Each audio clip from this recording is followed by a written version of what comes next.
ಬೆಳಗ್ಗೆ ಎದ್ದ ತಕ್ಷಣ ಈ ಥರ ಒಂದು ಹೂಗಳನ್ನಾಗಿರ್ಬಹುದು, ಅರಳಿರೋಂತಹದ್ದು ಫ್ರೆಶ್ ಏರ್ ಆಗಿರ್ಬೋದು ತಗೊಂಡ್ರೆ ನೋಡಿದ್ರೆ ಎಷ್ಟು ಖುಷಿ ಆಗುತ್ತೆ ಅಲ್ವಾ. ನಂಗಂತೂ ತುಂಬ ಖುಷಿ ಆಯಿತು. ಹಲೋ, ನಮಸ್ತೆ, welcome back to my YouTube channel. Ammu Reddy YouTube ಚಾನಲ್ಗೆ ನಿಮ್ಮೆಲ್ಲರಿಗೂ ಸ್ವಾಗತ ಅಂತ ಹೇಳ್ತಾ, ಇವತ್ತಿನ ಲಾಗ್ ಏನಾಗಿರುತ್ತೆ ಅಂದರೆ, ಆ್ಯಕ್ಚುಲಿ ಇವತ್ತು ಮಂಗಳವಾರ, ಸೊ ಮನೆ ವಾರದ ದಿನ. ಸೊ ಹಾಗಾಗಿ ಒಂದಿಷ್ಟು ಪೂಜೆಗಳನ್ನ ಎಲ್ಲ ಸ್ವಲ್ಪ ಅಂದರೆ ಒಂದು ಐ ಥಿಂಕ್ ಸೊ 2 ವೀಕ್ಸ್ ಆಯಿತು ಅನಿಸುತ್ತೆ, ದೇವರು ಎಲ್ಲ ನೀಟಾಗಿ ತೊಳೆದು ಎಲ್ಲ ಮಾಡಿ. ಸೊ ಹಾಗಾಗಿ ಇವತ್ತು ನಾನು ದೇವ್ರನ್ನ ನೀಟಾಗಿ ತೊಳೆದು ಇದೆಲ್ಲ ಒರೆಸ್ಕೊಂಡಿದ್ದೀನಿ ನೋಡಿ.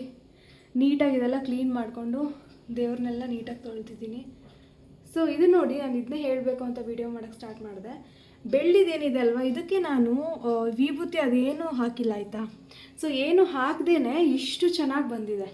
ಬರೀ ಕೈಯಿಂದನೇ ತೊಳೆದಿರೋದು ನಾನು. ಸ್ವಲ್ಪ ಕಪ್ಪ ಆಗಿತ್ತು, ಬಟ್ ನೋಡಿ ಈ ಥರ ಆಗಿದೆ.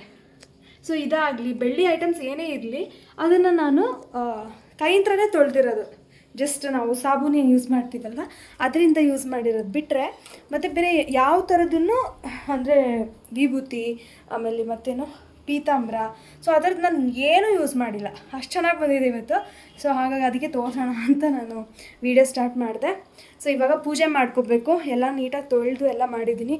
ನಾಳೆ ಹುಣ್ಣಿಮೆ ಬೇರೆ, ಸೊ ಹಾಗಾಗಿ ಇವಾಗ ಕೆಳಗಡೆದೆಲ್ಲ ನೀಟಾಗಿ ಇದು ಪೂರ್ತಿ ತೊಳ್ಕೊಂಡಿದ್ದೀನಲ್ವ. ಸೊ ನಾಳೆ ಅದು ಎಲ್ಲ ಮಾಡ್ಕೋಬೇಕು. ಎಸ್, ಮಾಡೋಣ. ಆ್ಯಕ್ಚುಲಿ ಹಾವೇರಿಯಲ್ಲಿರೋಂಥ ನೀವು ನೋಡಿರ್ಬೋದು ದೇವ್ರ ಮನೆ, ನಮ್ಮದು ಹಾವೇರಿ ಮನೆಯಲ್ಲಿ, ನನ್ನ ತವ್ರ ಮನೆಯಲ್ಲಿ ಎಷ್ಟೊಂದು ಇದೆ ಅಂದರೆ ದೇವ್ರುಗಳು. ಅದನ್ನೆಲ್ಲ ತಿಕ್ಕಿ ತೊಳೆದು ಮಾಡೋಷ್ಟರಲ್ಲಿ 2 ಡೇಸಿಗೆ ಆಗಿಬಿಡುತ್ತೆ. ಅಂದರೆ ಪೀತಾಂಬರಿ ಎಲ್ಲ ಹಾಕಿ ನೀಟಾಗಿ ತೊಳಿಬೇಕಲ್ವ, ಅಷ್ಟೊಂದು ದೇವ್ರುಗಳಿದೆ. ಇಲ್ಲಿ ಆದರೆ ಓಕೆ, ಒಂದೇ ದಿನದಲ್ಲಿ ಮುಗಿಸ್ಕೊಂಡ್ಬಿಡ್ಬೋದು ಆಯಿತಾ. ಓಕೆ, ಇವಾಗ ಇದನ್ನು ದೇವ್ರ ಪೂಜೆ ಎಲ್ಲ ಮಾಡಿಬಿಟ್ಟು ಆಮೇಲೆ ಸಿಗ್ತೀನಿ. ಇವಾಗ ನೋಡಿ, ಪೂಜೆ ಕಂಪ್ಲೀಟ್ ಆಯಿತು. ಓಕೆ, ಸೊ ಹೇಗಿದೆ ಕ್ಯಾಮ್ರಾದಲ್ಲಿ ಹೇಗೆ ಕಾಣಿಸ್ತಾ ಇದೆ ನಂಗೆ ಗೊತ್ತಿಲ್ಲ, ಬಟ್ ರಿಯಲಾಗಿ ಮಾತ್ರ ಸಖತ್ತಾಗಿ ಕಾಣಿಸ್ತಾ ಇದೆ.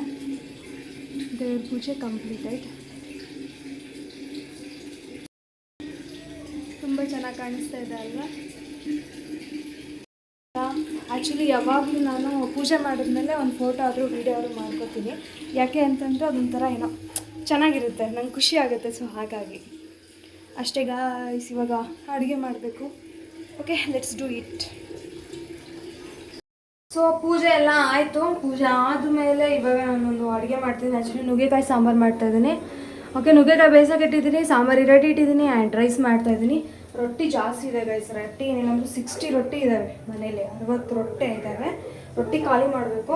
ಹಾಗಾಗಿ ಚಪಾತಿ ಎಲ್ಲ ಏನು ಮಾಡ್ತಾ ಇಲ್ಲ. ಸೊ ಒಂದು ಫಸ್ಟ್ ಖಾಲಿ ಮಾಡಿಬಿಟ್ಟು ಆಮೇಲೆ ನೋಡುವ. ಓಕೆ,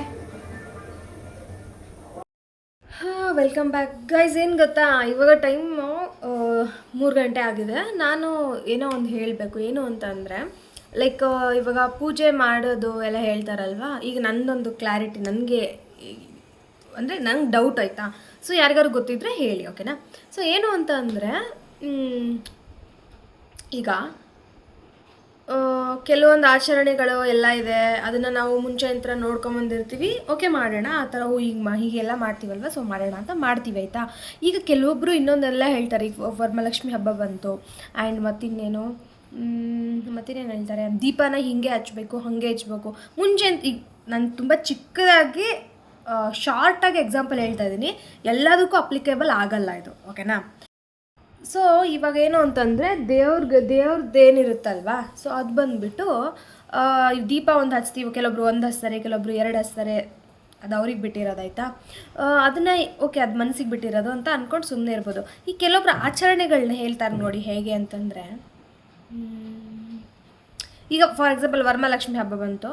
ವರಮಹಾಲಕ್ಷ್ಮಿ ಹಬ್ಬದ ದಿನ ಇದೇ ಬಣ್ಣದ ಸೀರೆನ ಉಡಿಸ್ಬೇಕು, ಶ್ರೇಷ್ಠವಾದ ದಿನ.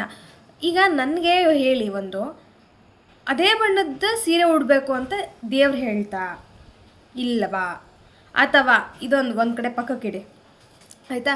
ಈಗ ಸ್ಟಾರ್ಟಿಂಗಿಗೆ ಹೋಗೋಣ. ಪಾಯಿಂಟ್ ಎಲ್ಲಿಗೆ ಸ್ಟಾರ್ಟ್ ಆಯಿತೋ ಗೊತ್ತಿಲ್ಲ ನನಗೆ.